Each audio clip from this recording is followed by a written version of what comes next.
옆분과 서로 인사하시겠습니다. 웃으면서 삽시다.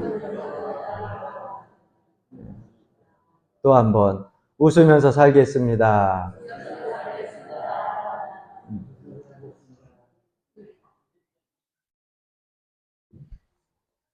요 인사하기 전에 여러분들 앞사람 뒷사람을 한번 좀 표정을 살펴보라고 좀 말씀을 드리고 싶었는데 지금은 표정이 좋아졌죠?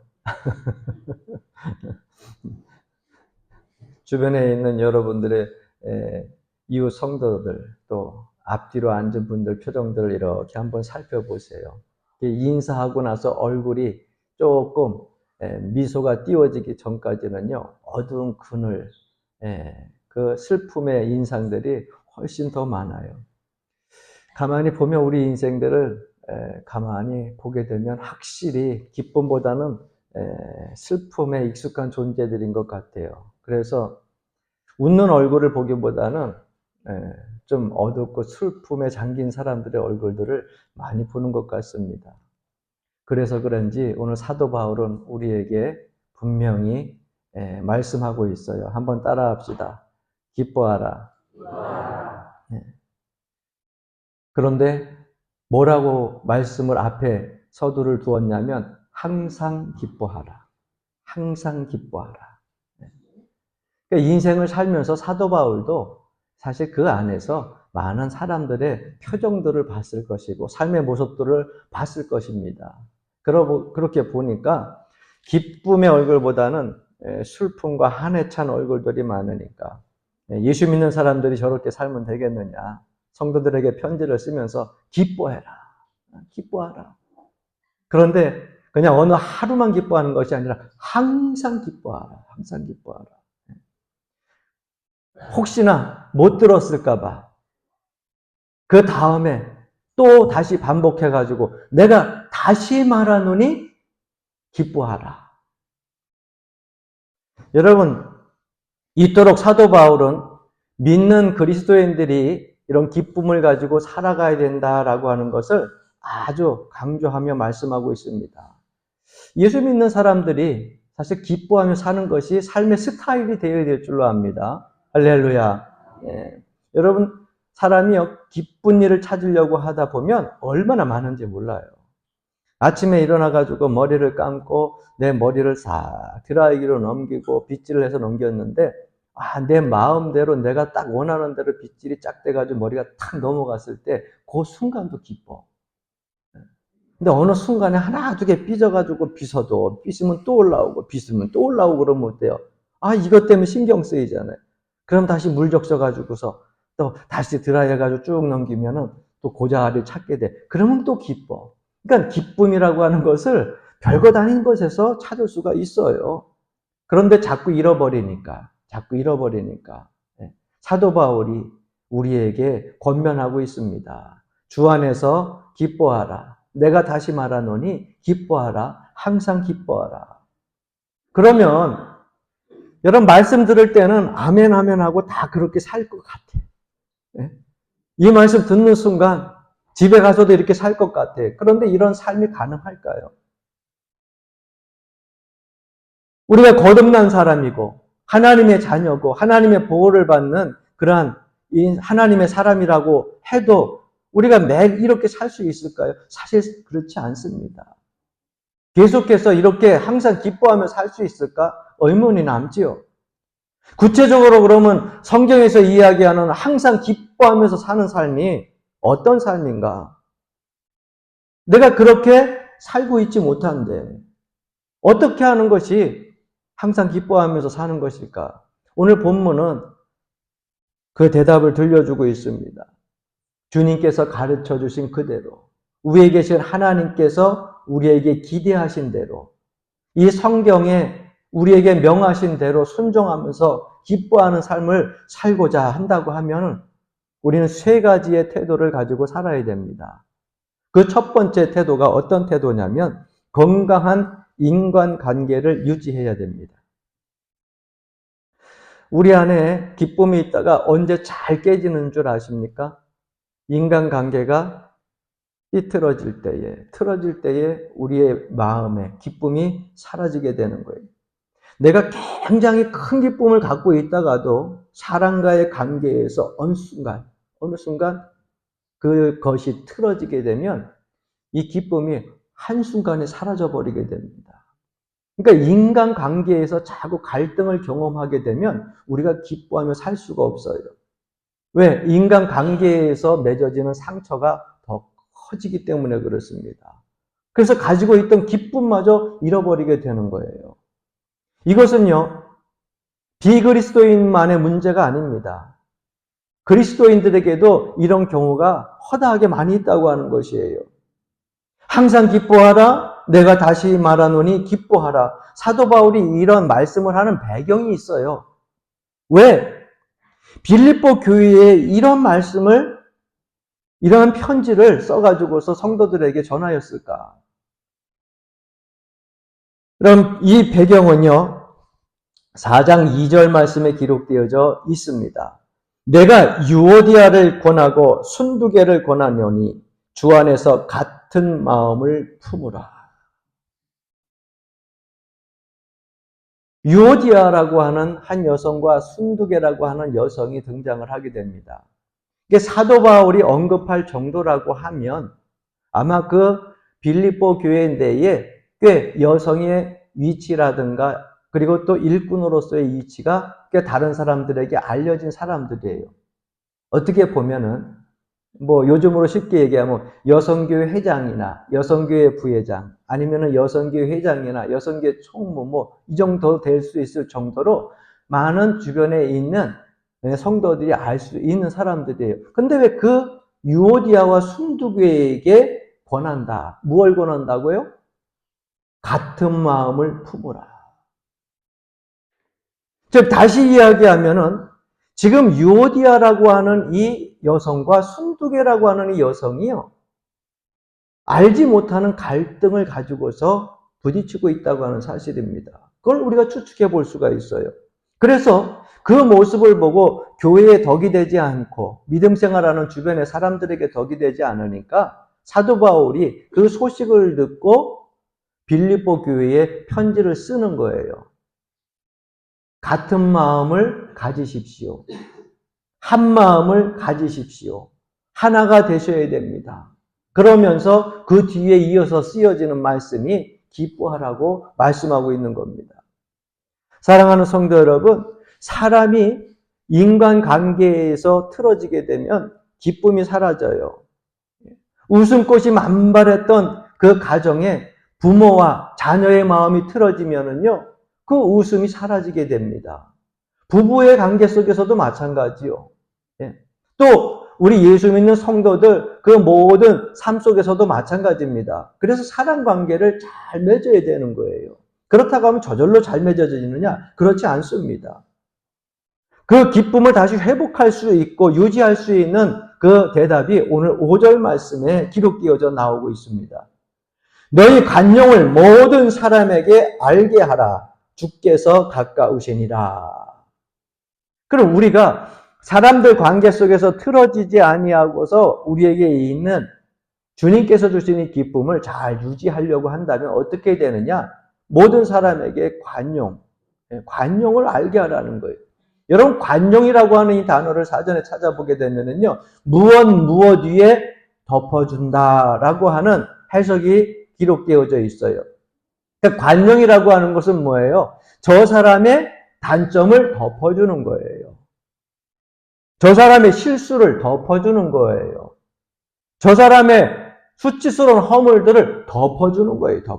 약점을 드러내는 것이 아니라 덮어주는 것. 이걸 관용이라고 말씀하고 있는 것입니다. 사도 바울이 관용을 모든 사람에게 알게 하라 그랬어요. 사랑하는 성도 여러분, 여러분 주변에 덮어줄 사람들이 많이 있습니다. 많이 있어요. 그 사람들의 그 허물들을 덮어줄 수 있는 관용이 내 마음의 기쁨을 유지하게 하는 방법이라고 사도 바울은 말씀하고 있는 거예요. 사랑하는 성도 여러분, 관용을 베풀기를 주의 이름으로 간절히 축원합니다. 덮어주시지 않으면요, 부족한 점이 많은 사람들, 그 사람 볼 때마다 계속해가지고서 비난과 또 비판을 할 수밖에 없어요. 그런데 문제는 뭐냐? 비난과 비판으로 끝나는 것이 아니라 그 비난과 비판을 통해가지고 내 마음의 기쁨이 사라진다니까요. 그리고 주께서 가까우시니라 이렇게 말씀하고 있는데, 주께서 가깝다고 하는 것은, 여러분, 주님은 나와 항상 동행하십니다. 지금도 나와 동행하시고요. 잠자리에서도 동행하시고, 또 직장에 가서도 동행하시고, 나의 모든 삶의 터전에서 동행하시고 계십니다. 여러분 믿으십니까? 네. 정말 믿으세요? 근데 왜 맨날 울어요? 네. 주님이 옆에서 계속해서 같이 동행하시는데 왜 맨날 울어요? 주님께서 가까우시니라는 것은 우리가 동행한다고 하는 그 의미, 또 한 가지 또 의미가 있어요. 주님께서 가까우신다는 것은 재림의 날을 말씀하고 있는 거예요. 주님이 이 땅에 오실 때는요, 여러분 심판주로 오시는 거예요. 동시에 우리 인생의 삶의 결산을 하는 날이에요. 그 인생의 결산을 하는 날에 우리의 모든 삶의 모습들과 믿음과 신앙 이런 것들을 다 주님 앞에 내놓고 결산을 하게 됩니다. 이거는 칭찬을 받을 것이고 저거는 책망을 받을 것이고 다 결산을 하게 될 거예요. 지금 주님 앞에 서면 여러분 당당하게 나는 예수님 그 십자가의 뒤를 정말 헌신적으로 따라오다가 주님 앞에 섰습니다. 자신 있게 대답할 수 있는 사람들이 과연 몇이나 될 거냐 말이에요. 나는 부끄럽고요. 아직도 연약하고 부족한 것이 많고요. 주님 앞에 용서받을 일도 많고요. 사실은 주님 앞에 부끄러운 모습으로 설 거 아니에요. 그럴 때 우리가 주님 앞에 뭐라고 얘기하겠습니까? 주님, 관용을 베풀어 주십시오. 주님이 관용을 베풀어 주시고 용서하지 아니하고 덮어 주시지 아니하면은 부끄러워서 주님 앞에 설 수가 없습니다. 그럼 주님이 오냐 하고 다 덮어주면 좋은데 결산의 날에 칭찬과 상급이 있다 그랬어요. 그러나 그때에 책망도 있다고 하는 사실이에요. 그러면 야 너는 그러면 내가 관용으로 덮어줄 텐데 세상 살면서 너희 주변의 모든 사람들에게 관용을 베풀며 살았니? 다른 사람들의 허물을 덮어주며 살았니? 실수를 용납하며 살았니? 용서하며 살았니? 여러분 주님 앞에 네 대답할 수 있어요? 아니요. 그렇게 살지 못했습니다. 그러면 주님께서는 우리에게 뭐라고 말씀하시겠어요? 여러분 이 관용의 반대는요. 남의 허물을 드러내는 것이에요. 약점을 드러내는 것이에요. 비판하는 것이에요. 그래서 주님께서도 산상수훈에서 아주 중요하게 하신 말씀이 있습니다. 마태복음 7장 1절로 2절 말씀에 보게 되면 비판하지 말라. 너희의 비판하는 그 비판으로 너희가 비판을 받을 것이요. 너희의 헤아리는 그 헤아림으로 너희가 헤아림을 받을 것이니라. 우리가 삶에서 대체적으로 큰 기쁨을 잃어버리는 이유는 이토록 인간관계가 부딪힐 때 항상 기뻐해야 되는 그러한 기쁨의 삶을 잃어버리게 된다고 하는 겁니다. 사랑하는 성도 여러분, 하나님께서 우리에게 주신 기쁨, 믿음의 성도로서 이 땅에서 그 기쁨을 유지하면서 살고 싶습니까? 그러면 건강한 인간관계를 유지하시기를 바랍니다. 그 건강한 인간관계는 무엇을 통해서 가능하느냐? 관용하는 삶을 통해 가능해요. 내가 덮어두지 않으면 결코 좋은 관계를 이룰 수가 없다고 하는 겁니다. 우리 교회가 표가 있죠. 세상에 희망과 기쁨을 주는 믿음의 공동체. 그러면 그러한 믿음의 공동체가 되려면 여러분 관용하는 삶이 당연히 따라야죠. 모든 사람들에게 있어가지고 마을이나 아니면 여러분들 일가 친척에 있어서도 여러분들의 그 여러 가지 덕목들을 통해가지고 그들에게 희망을 주기도 하고 기쁨을 주는 그러한 삶이 되어야 되잖아요. 거기에 용서하는 삶이 없고 덮어주는 삶이 없으면 불가능하다는 거예요. 두 번째, 불건강한 염려를 극복해야 됩니다. 인간관계 다음으로 우리 마음속에서 기쁨의 이 실을 빼앗아가고 기쁨의 노래를 약탈해가며 마음속에 오히려 슬픔을 주는 것이 있는데 그것이 바로 염려입니다. 염려할 일들, 염려할 환경들, 염려할 사건들이 우리의 기쁨을 앗아갑니다. 인간의 정신건강을 연구하는 윌트 캐벌트라고 하는 유명한 정신의학자가 있는데 그분이 이런 이야기를 했습니다. 우리가 염려하는 일 중에 실제로 염려할 만한 것은 전체의 8%도 안 된다. 바꿔 말해 우리가 염려하는 것 중 92%는 사실 염려할 필요가 없는 일들이라는 것이다. 여러분 교회 오면서 여러분 혹시 염려했었던 일들이 있습니까? 지금도 말씀 들으면서 머릿속에서 계속 여러분 가지고 있는 염려가 방글방글 뇌 속에서 돌고 있지는 않습니까? 그러면 그 내가 염려하는 것들을 면밀히 좀 분석해 볼 필요가 있어요. 어쩌면 내가 끌어안지 않아도 될 염려를 내가 지금 계속해서 하고 있는지도 모른다는 것입니다. 그 염려라고 하는 것이 이 한자상으로 보게 되니까요, 마음을 나누는 거예요. 그러니까 내 염려라는 것은 내 마음이 나눠지는 거예요. 이게 염려라는 말의 본래 의미입니다. 그러니까 내 마음이 나눠진다는 것은 뭐예요? 한 가지만 생각해야 되는데 마음이 둘로 나누어지게 되면 혼란스럽잖아요. 우리가 좋은 것을 두 개를 딱 놨어요. 어린아이들한테도 가끔 그렇게 좋은 것들 두 개 놓으면은요, 너 요거 가질래, 요거 가질래, 그렇게 되면 욕심이 많은 사람은 두 개를 다 갖고 싶어요. 그러니까, 근데 한 가지만 선택해야 돼. 한 가지만 선택을 해야 되는데, 한 가지만 선택하다 보면, 요게 좋은 것 같은데, 괜히 요거 내가 딱 가지면 요게 더 좋은 것 같아. 그래서 요걸 잡으면 요게 더 좋은 것 같아. 이게 마음이 한 군데로 딱 정해지면 참 깔끔한데, 그렇지 않고 마음이 나눠져 있어요. 이게 혼란스러운 거예요. 혼란스러워져요. 이걸 염려라고 이야기합니다. 그러면 이 염려 때문에 내 마음이 나눠지게 되면 생각이 혼란스러워져요. 생각이 혼란스러워지게 되면 나중에 자꾸 이거 갖고서 고민하고 그리고서 걱정하고 그러다 보면 이 염려가 나중에는요 내 머리 위에서 나를 짓누르기 시작을 합니다. 이 염려를 어떻게 극복할 수 있느냐 말이에요. 그 대답이 오늘 6절 말씀에 기록되어져 나오고 있어요. 아무것도 염려하지 말고 모든 일에 기도와 간구로 너희 구할 것을 감사함으로 하나님께 아뢰라. 할렐루야. 에이, 목사님 당연한 말씀이죠. 하나님께서 주신 성경의 말씀. 근데 어떻게 아무것도 염려하지 않을 수가 있나요? 여러분, 염려하지 말라는 것이 아니에요. 이 말씀은요, 아무것도 염려하지 말라라고 하는 것은 그것 때문에 내가 머리를 가지고서 두 마음, 두 생각이 나뉘어진 걸 가지고서 계속해서 염려해봐야 해결되지 않는다는 거예요. 그것을 가지고 어떡하라고요? 주님께 가지고 나와서 주님께 기도하라는 거예요. 예.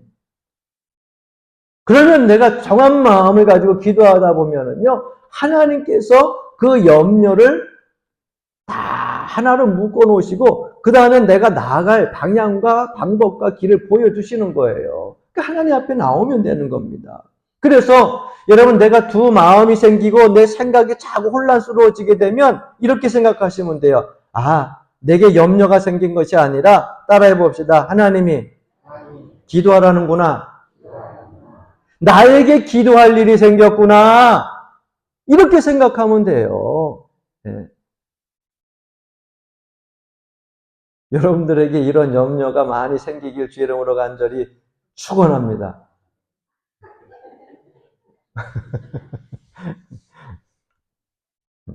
기도하라는 거예요. 염려가 생기면 기도하라. 여러분, 인생을 살면서 염려를 안 하고 어떻게 살아가요? 염려라는 것은요, 아침에도 있고, 저녁에도 있고, 눈 뜨면 있고, 눈 감아도요, 눈 감아도 염려는 안 떠나요. 그런데 그것 때문에 골머리 썩고, 내 마음이 나누어져 가지고서, 예?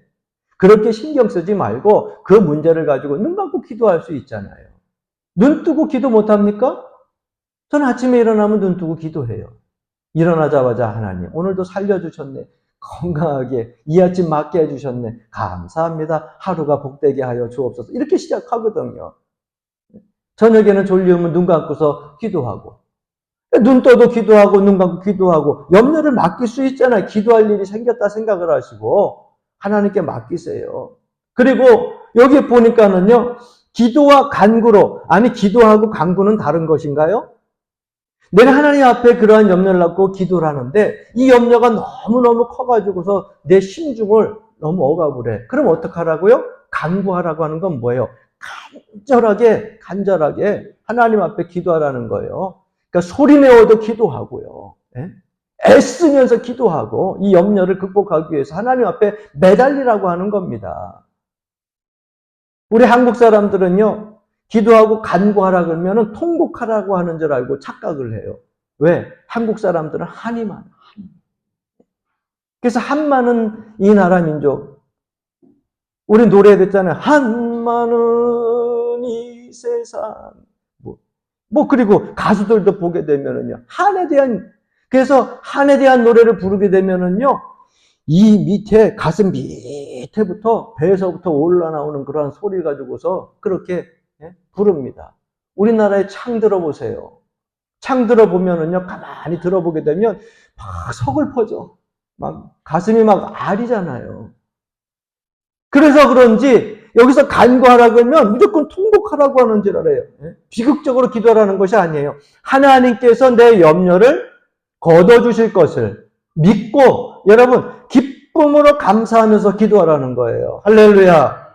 그래서 간절한 기도를 하는데 하나님께 감사함으로 기도하라는 거예요. 감사함으로. 왜? 이 염려를 극복해 주실 걸 믿고 이 염려를 없애주실 것을 믿고 감사하면서 기도하라는 거예요. 하나님 앞에 감사의 태도를 잃지 않고 기도하게 되면 하나님께서 이 염려를 가져가신다니까요. 그러면 하나님께 이렇게 간구하면 어떤 일이 있을 거라고 약속을 하느냐. 오늘 7절 말씀 보게 되면 이렇게 기록하고 있습니다. 그리하면 모든 지각에 뛰어난 하나님의 평강이 그리스도 예수 안에서 또 한번 따라합시다.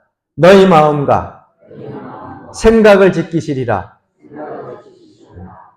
내 마음, 내 생각 누가 지켜주신다고요? 하나님이 예수 그리스도가 지켜주신다는 거예요.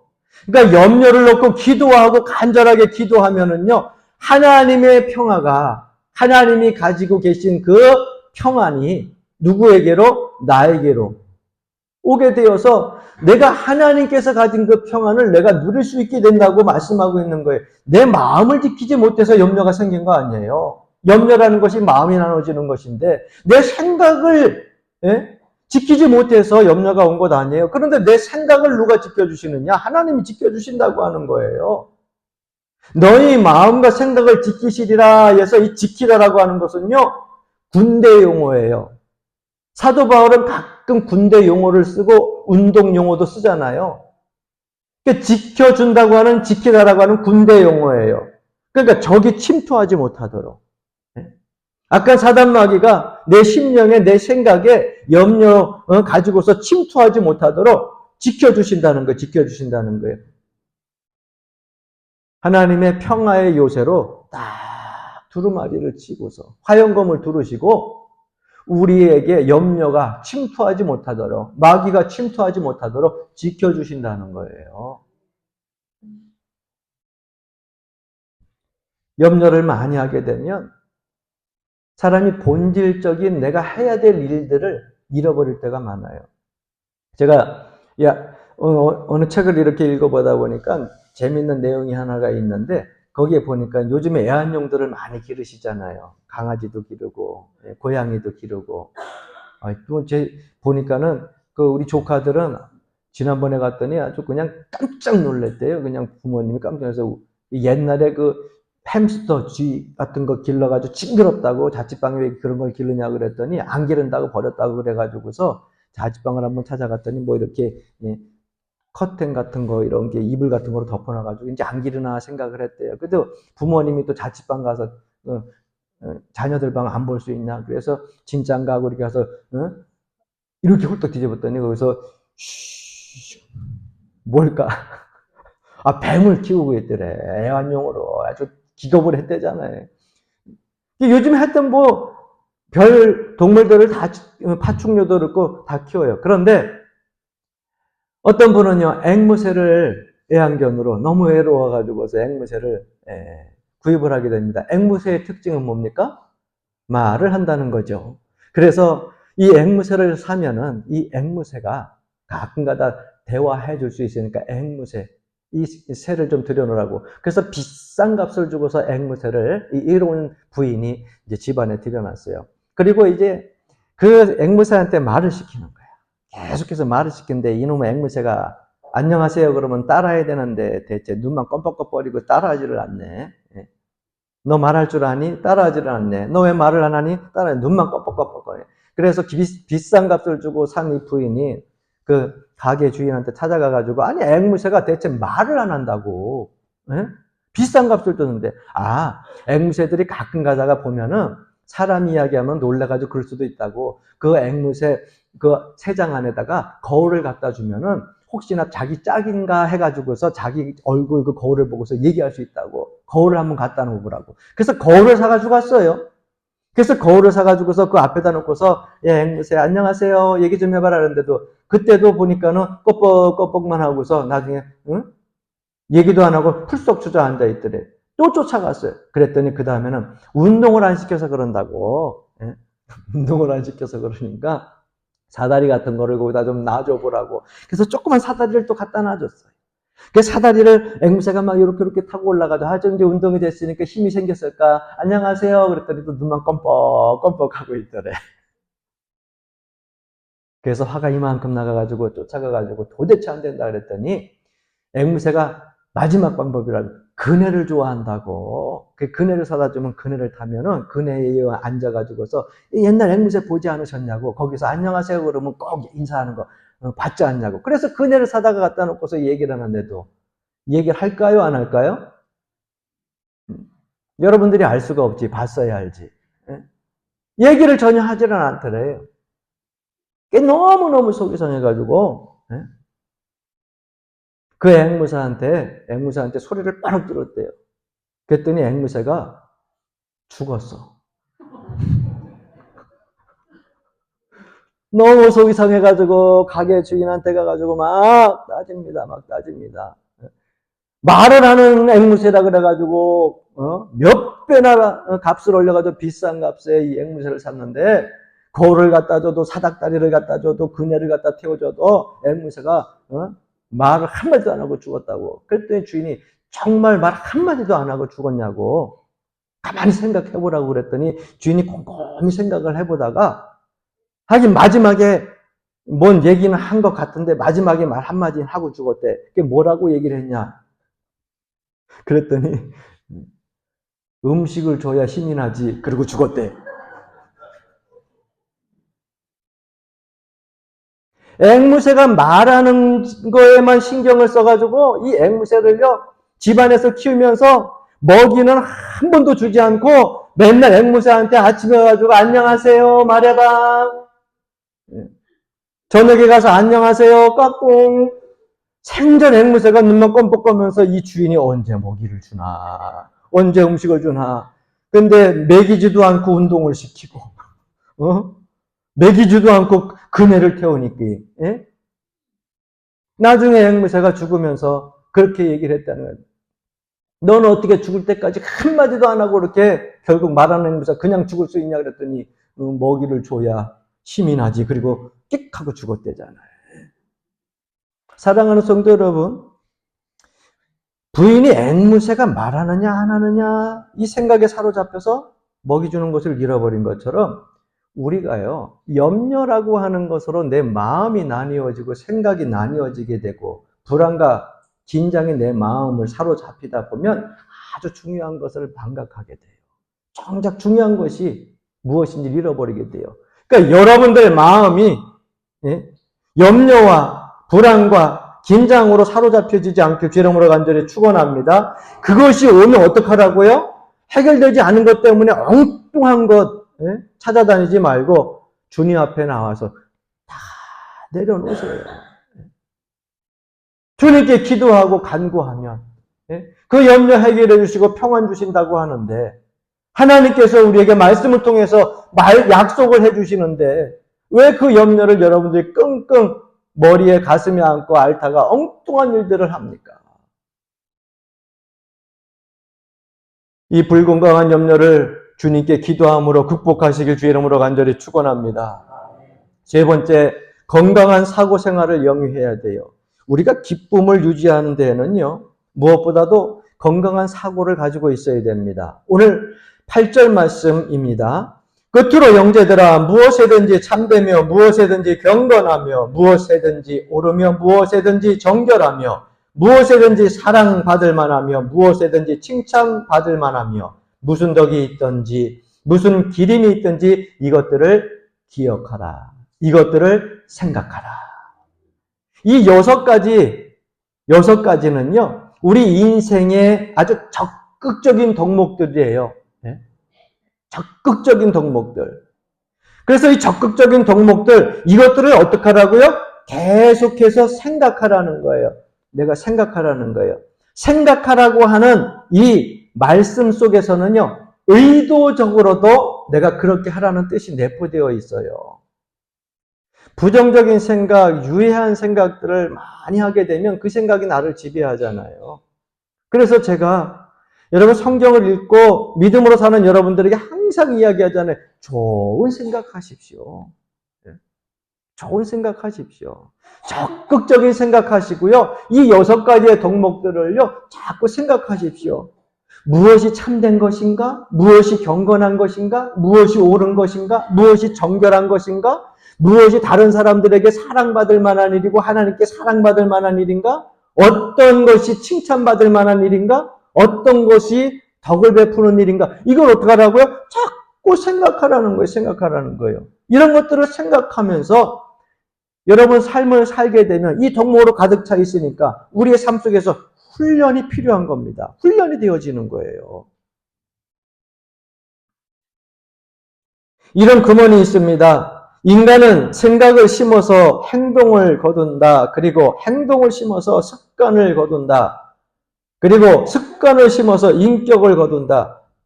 그리고 인격을 심어서 그 사람의 운명을 거둔다. 여러분 무슨 생각하면서 사세요? 무엇이 여러분들의 생각을 지배하고 있습니까? 오늘 원래 비가 온다 그래가지고 저는요, 아침부터 비가 올래나, 저녁부터 비가 올래나, 가끔 내가 조금, 그런 생각을 해요. 아이고, 비가 많이 오면은 밖으로 놀러 다니는 사람 없어가지고 교회에 예배 드리러 오겠구나. 다른 사람들은 놀러 가는데 비 오면은 어쩌나 그러는데 나는 가끔 가다 그래요. 비 오면은 가족들하고 놀러 가지 않고 교회에 오겠지. 그래서 비 오면 하나님 감사합니다. 하나님 감사합니다. 해가 뜨면 다 놀러 가겠지 하고 슬퍼할까요? 오늘 또 이렇게 화창한 비 온다 그랬는데 저녁 늦게 온다고 하니까 교회 올 때 우산 들고 오지 않아도 되고 화창한 일기 속에서 기쁜 마음으로 주님 전에 올 수 있게 하시니 감사합니다. 아, 거짓말 아니에요. 진짜라니까요. 거짓말 아니에요. 그런데 어떤 사람은요, 비가 오면은, 아유, 이렇게 궁상맞게 비가 오나, 이렇게 구질구질하게 비가 오나, 그렇게 생각하는 사람이 있을 거 아니에요? 그런데 또 한편으로 생각하는 사람들은, 아우, 이거 약비야. 지금 가물었는데 꼭 필요한 이 비야. 너무너무 감사하네. 그렇게 생각하는 사람이 있고, 날씨가 더우면은, 너무너무 더워. 이렇게 지겹도록 덥는지 너무너무 싫다고 이야기하는 사람이 있는가 하면은 또 그렇게 생각하는 사람도 있잖아요. 아유, 이렇게 날씨가 더운데 뜨뜻하게 하나님 앞에 나와가지고 뜨겁게 예배할 수 있으니 감사하다고. 더위는 똑같이 오는 거예요. 비도 똑같이 내리는 거예요. 그러나 그 속에서 내가 가지고 있는 이 생각, 사고 가지고 우리가 삶 속에서 기쁨을 내 것으로 만들 수 있고요. 이 세상을 바라보는 것을 비극적으로 또 바라볼 수도 있다고 하는 거예요. 그러니까 여러분 6가지 덕목을 생각하면서 항상 우리는 좋은 생각, 아름다운 생각들을 하면서 살아야 될 줄로 압니다. 이건 그냥 되어지는 게 아니에요. 자꾸 훈련받아야 돼. 훈련받아야 돼. 근데 오늘은 좀 감사한 게 있어. 눈 감은 사람들이 오늘은 그래도 없네. 감사해요. 눈 감을 때 그러면 목사님 감사하지 않은가요? 눈 감을 때도 감사해요. 왜? 사랑하는 자에게 잠을 주시는도다 라고 하는 말씀이 가끔 생각나서 잠을 잘 자면 건강하다고 하니까. 이 모든 생각 속에서 좋은 생각을 자꾸 유지하고 훈련해야 될 줄로 믿습니다. 여러분, 하나님이 함께 하시는데 기뻐하지 못할 일이 뭐가 있겠어요? 십자가 앞에 우리의 염려와 근심을 가지고 다 주님 앞에 나아가서 기도로 내려놓고 간구하면 하나님의 평안으로 우리를 지키신다고 하는데 화영검 두르셔서 지키시고요. 보호막으로 다 쳐져서 지키시고요. 적군들이 침투하지 못하도록 사단과 마귀가 우리의 심령을 혼란스럽게 하지 못하도록 지켜주신다고 하는데 뭐 염려하고 걱정하십니까? 그 하나님의 은혜와 사랑을 믿으시기를 주 이름으로 간절히 축원합니다. 가나안 땅 정탐하고 돌아온 12명의 정탐꾼, 우리가 매 순간순간 말씀을 들을 때마다, 말씀을 읽을 때마다 우리 입으로 고백하고 얘기하잖아요. 우리는 등이 올라가서 그 백성을 치지 못하리라. 그들은 우리보다 강하니라. 그들은 우리의 백성들보다 신장이 장대만큼 더 큰 사람들이라. 그래서 우리가 가보니까 우리는 메뚜기 같더라. 내가 스스로 메뚜기 같은데 그들이 보기에도 그럴 것이다. 당연하죠. 내가 메뚜기라고 생각하니 다른 사람들이 볼 때도 메뚜기라고 생각을 하죠. 그러나 여호수아와 갈렙은 뭐라고 얘기합니까? 따라합시다. 그들은 우리의 뭐라? 할렐루야. 밥이라. 아무것도 아니라 말이야. 아무것도. 10명의 부정적인 사고, 2명의 긍정적인 그 사고, 건강한 그 사고가, 신앙적인 사고가 여러분 이겼어요. 그 사고로 하나님은 진행하셨어요. 결국은 여리고성을 점령하고 이스라엘 백성들이 가나안 땅 하나님께서 약속하신 그 귀한 물을 땅에 다 들어간 걸 믿으시기 바랍니다. 그래서 우리가 자꾸 건강한 사고를 훈련받아야 돼요. 여러분, 우리의 시선이 육신의 시선으로 바라보게 되고 사람의 시선으로 바라보게 되면 자꾸 실망합니다. 그럴 때 하나님의 시선을 나에게로 가져오세요. 하나님의 시선을. 하나님이 보실 때는 어떨까? 주님 안에 살고 있는 그리스도인이라고 한다고 하면 이 염려 때문에 하나님께서 걱정하는 것을 또 이 염려 때문에 불안해하는 것을 하나님께서 기뻐하실까? 하나님의 시선으로 보게 되면 하나님이 어떠한 모습을 기뻐하시겠어요? 그 하나님의 시선을 나에게로 가져오면 됩니다. 그러면 어떠한 삶의 요소의 염려도 극복할 수 있어요. 걱정도 불안도 이겨낼 수 있을 줄로 믿습니다. 그걸 믿고 주님 앞에 나아가게 되면 우리는 이런 고백을 할 수 있을 거예요. 하나님, 내가 삶 속에서 불안하지만 염려할 일들이 있지만 건강하게 살겠습니다. 이겨내면서 살겠습니다. 기뻐하면서 살겠습니다. 할렐루야. 주 안에서 기뻐하라. 근데 항상 기뻐하라. 내가 다시 말하노니 기뻐하라. 여러분, 사도 바울이 빌립보 교회에 전해준 이 말씀이 여러분들 삶의 모토가 되고 표가 되어져 가지고 매 순간순간 하나님의 은혜와 사랑과 보호 속에서 기뻐하는 삶이 끊이지 않기를 주의 이름으로 간절히 축원합니다.